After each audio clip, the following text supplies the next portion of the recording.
nyuma yo kudutamo aragitosa ndetse benshi bakanayikunda cyane. Bivugwa ko G-Tough ubu yamaze kwambika impeta umukunzi wiwe. Ese ibi bintu murabona biri burambe?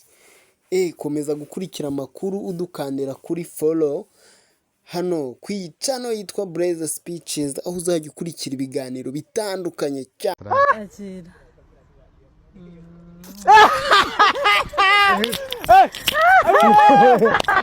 Oya ibintu ntago bibangwa guki Gita ibyo bintu mukoze mu byongereza mama yiwe ufashwe n'ibiki sirindire mwe Gita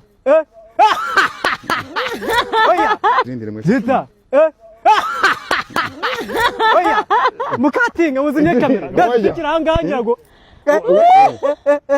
ufashwe n'ibiki Gita mu rusengero Gita radiro dararunguruka ibyo kwami yego ni ya Mosi bizengo iyi nkoni ya Mosi ndayifite wow gazi mukuba amashi muri kometi wa mukuba amashi muri kometi wa muyakome muya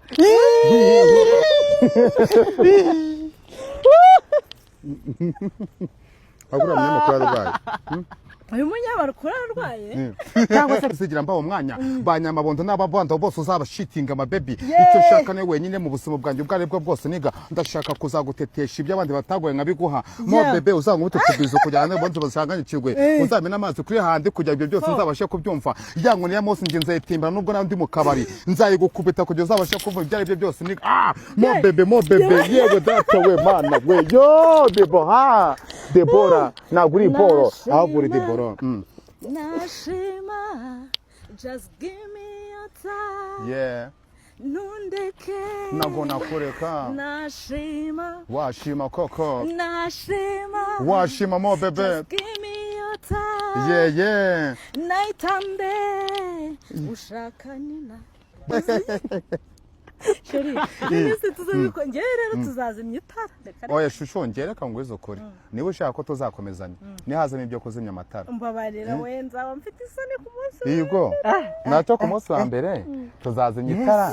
Sibyo? None ku munsi wa kabiri nawe uzawoma nanjye ducana amatara sibyo? Nta kibazo. Ese ubumva udafite ubwoba bw'ukuntu ugiye kwamburwa ubusugi.